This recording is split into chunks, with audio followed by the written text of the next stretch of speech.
حضور ایک بائبل میں ایک ریفرنس ہے ہیبرو 5 چیپٹر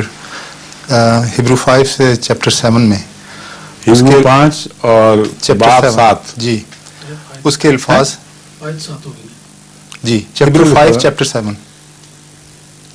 سوری ہیبرو 5 ورس 7 ٹھیک ہے چیپٹر 5 ورس 7 چیپٹر 5 ورس 7 ہیبرو ٹھیک ہے. اس کے الفاظ یہ ہیں کہ in the days of his flesh when he had offered up prayers and supplication with strong crying and tears unto him that was able to save him from death and was heard in that he feared. یہ ترجمہ سنائے نا، پہلے آپ انگریزی شروع کر دی آپ نے اردو کلاس میں. in the days of his flesh جبکہ وہ اپنی جسمانی حالت میں تھے، when he had offered up prayers. پہلے آپ ہیبرو کا تعارف بھی کرا دیں کہ یہ ہیبرو کیا چیز ہے.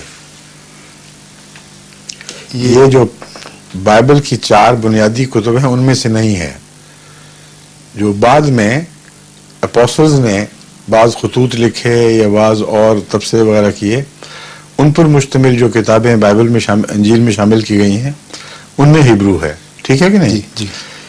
اس کا مصنف کون ہے؟ کوئی ایک اپوسل ہے یا کئی ہیں؟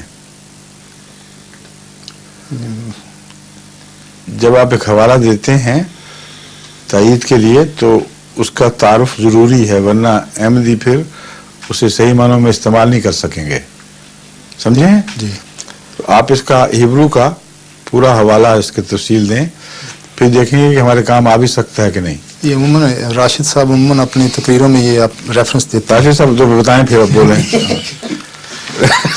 سے آپ نے سنا ہے. جی. میں اس لیے کہہ رہا ہوں کہ الفاظ بتا رہے ہیں کہ یہ بنیادی الہامی کتابوں میں شامل نہیں ہے.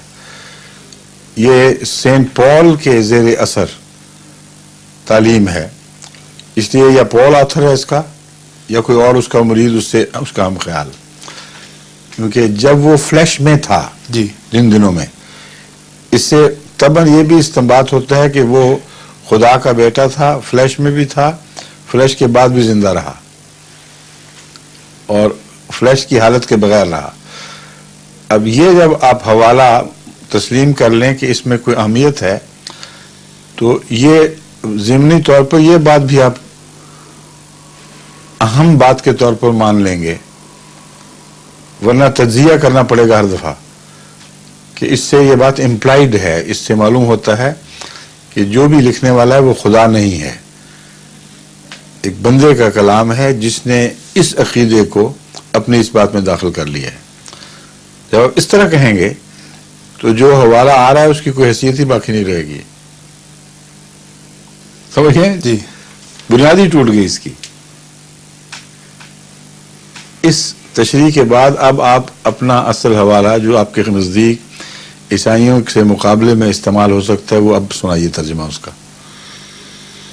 وہ ترجمہ تو میں یہی سمجھا ہوں کہ in the days of his flesh when he had offered up prayers. یہ ترجمہ نہیں، یہ تو انگریزی ہے جو میں ساتھ مطلب اچھا ٹھیک جی کہ جب وہ اپنی جسمانی حالت میں تھے when he had offered up prayers اور اس نے اپنی دعائیں کی with strong crying and tears unto him اور ٹھیک ہے اور گریہ آزاری سے اس نے and he was able to save him from death and was heard in that he feared.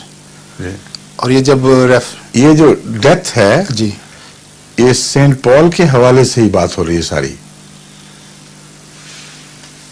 اس کا آغاز ہی فکرے کا بتا رہا ہے کہ اس کے آخری حصے سے آپ استفادہ نہیں کر سکتے. وہ یہ کہہ رہے ہیں کہ جب تک وہ فلیش کی حالت میں تھے، فلیش سے علیحدگی ڈیتھ نہیں تھی، بلکہ فلیش کی حالت میں یہ دعا کرنا کہ مجھے روحانی موت نہ ملے وہ قبول ہو گئی. ورنہ پہلے فکرے ہی میں ان کا خدا ہو کر جسمانی حالت میں رہنا یہ داخل ہو گیا ہے. اس لیے اگر اندھا دھند اس سے استفادے کی کوشش کریں گے تو کوئی ہوشیار عیسائی جو سمجھتا ہے ان باتوں کو وہ آپ کے سامنے بات کھول دے گا کہ آپ سمجھ ہی نہیں رہے بات کی، ہم پہ اعتراض کیا کر رہے ہیں.